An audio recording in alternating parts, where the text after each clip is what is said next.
Well, welcome back to Tennessee Frugal Craftsman. We are going to put another door in the clamps, but I did want to point out a couple things. The last time I did this, I was doing it fairly quickly, and decided that maybe doing one that was a little slower as far as like point by point of what I'm doing, just to kind of give you some measurements and whatnot.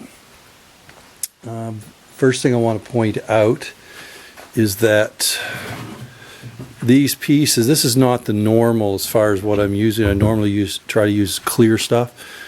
This one's got a few knots in it. This was coming off a butt cut, but it obviously had some knots in it. I'm going to be using some of this for closet doors.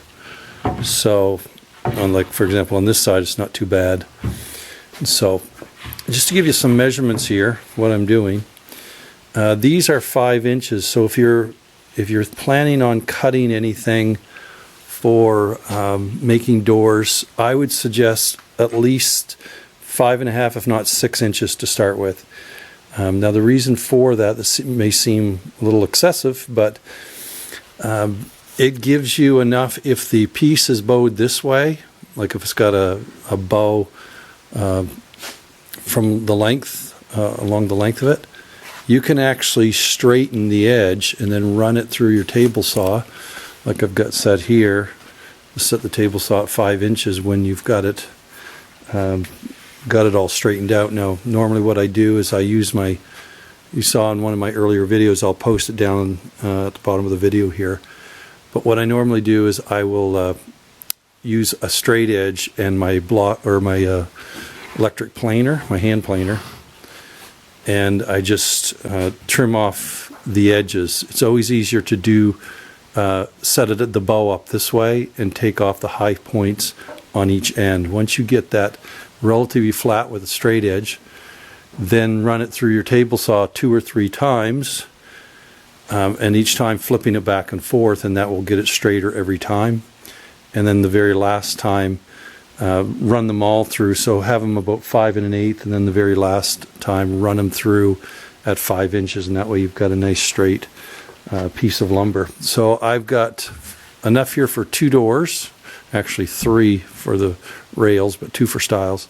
So the first thing I'm going to do, one other thing, is I am using a dado blade and dropping those in 1 inch by 3/4. So whatever you're making your door panels out of, now this is, I'm making using 3/4 stock, and like I said in my earlier video, I showed you how I sanded those down. But when they're sanded, they slide right in there very nicely, and they're snug. So I found 1 inch was about the right size. I'll show you here what this looks like. I'll try not to move this around too much. So 3/4 of an inch is the width this way.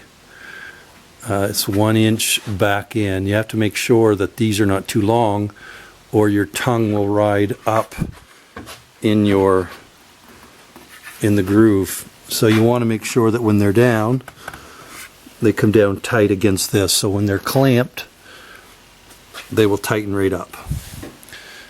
And you don't want to get the tongues too small, or they'll flop around in there.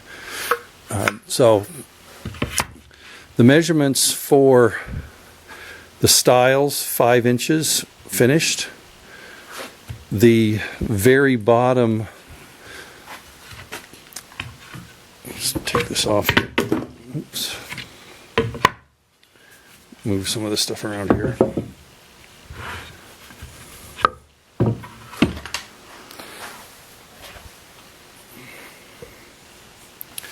Very bottom piece is 9 inch. You can glue these up, or most of mine are solid pieces. And then again, you're running them through. I've got a strong 5/16, maybe a little more. Because my pieces are running anywhere from 3/8 inch strong to 1 7/16, so I have some room for sanding.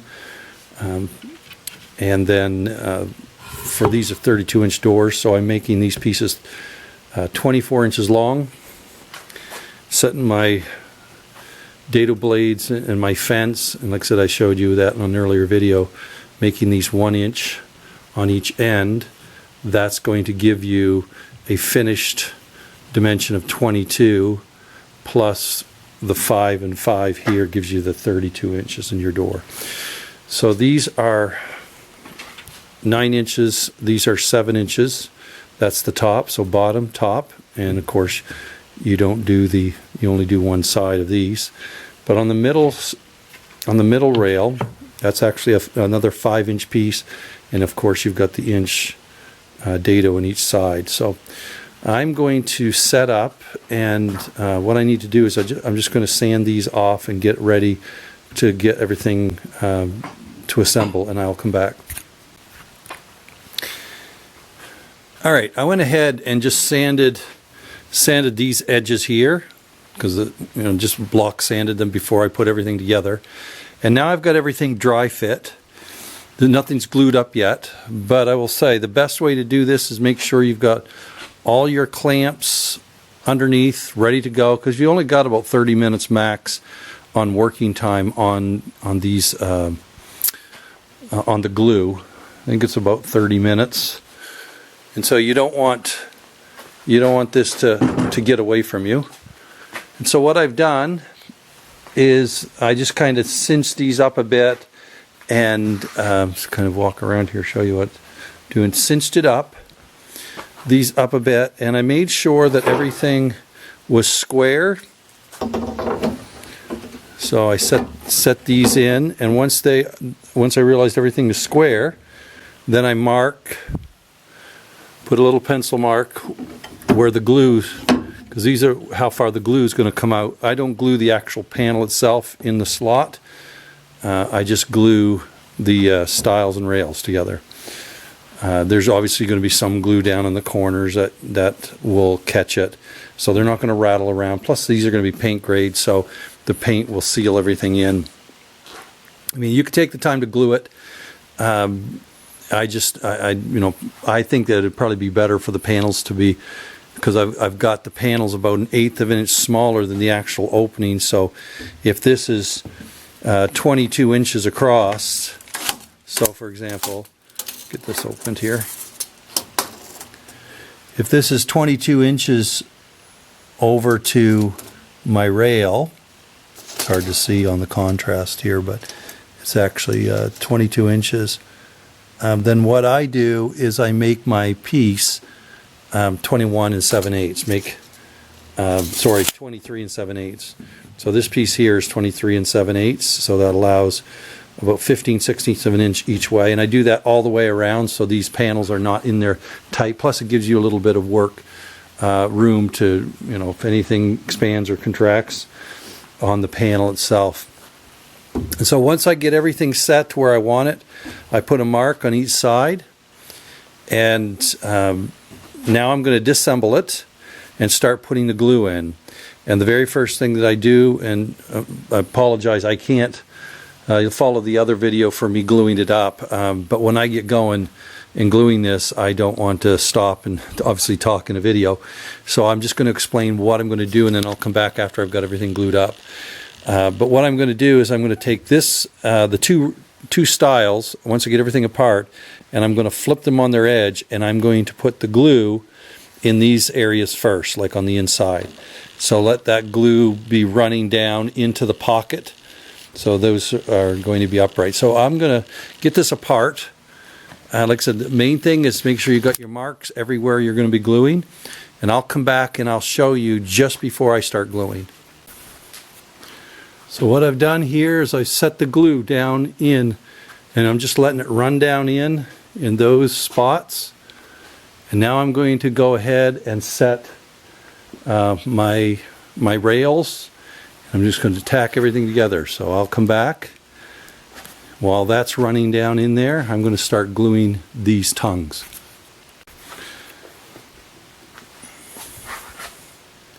Okay, I've got it all glued up here.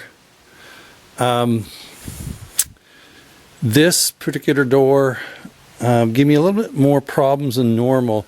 I found that the panels were a little tighter than the other ones. I mean, I got everything together, but it was snug. Now, what you'll notice I did on the very ends here, I used some plastic wood to wherever the rabbit or the dado is and the tongue. I fill that all in and then I'll sand it off later. See it here as well. Any of the imperfections, I had a couple knots over here. One broke out there and I had a little bit of a ding there, so I filled it with plastic wood. That's better than sawdust and glue. I did the same thing here on the end. You can see where so when they're all sanded, you don't even see them. Of course, they're top and bottom of the door, but it just allows to, when you paint it, to get a good seal. But yeah, what I did here, you can see I'm using a series of clamps. The bar clamps top and bottom help to keep the door from wanting to cup. And so good thing, rule of thumb is, when you're all done, you can lay a level or lay something straight across it, and this one is fairly good, clear across. Once you sand it, I mean, it's going to take some of that, any of the imperfections out. But clamp top and bottom, and that kind of evens out the pressure. And did that there. And of course, last time I showed you, I started using these C-clamps. My friend had lots of C-clamps here, and I'm glad for that, because what that does is allows me to straighten up the end. If anything, if these stiles or rails, when they come together, want to rock a bit, these clamps hold everything tight until the glue is hardened. And all of my doors, very pleased with the way they've turned out. By doing that, that has taken a lot of it out. And obviously, you do that while the glue is setting up. Makes sense. And normally what I do is I'll just clamp the door, relatively snug first, and then I'll put these C-clamps on, and then I tighten them down. So I don't tighten them all the way before I put the C-clamps on. So that is the gluing up of a door, kind of the process. And of course, you've seen, I'll post the other video. It's fairly straightforward with the other, in my other video, what they look like when they're done. But I may do a separate video on kind of what I'm doing to finish these, as far as like how I'm sanding them down, how I get this done. So appreciate you joining me. If you would, please like and subscribe. I want to give a shout out to my friend here, who is the Tennessee stockmaker. He does some amazing work here. He's opened up his shop to me and allowed me to come in, especially on rainy days. But if you're interested in seeing anything related to gun stock repair and refinishing, I mean, you can see some of the stuff that my friend is doing here. His work is absolutely amazing. So I encourage you to go over and check out his channel, Tennessee Stockmaker. If you want to get some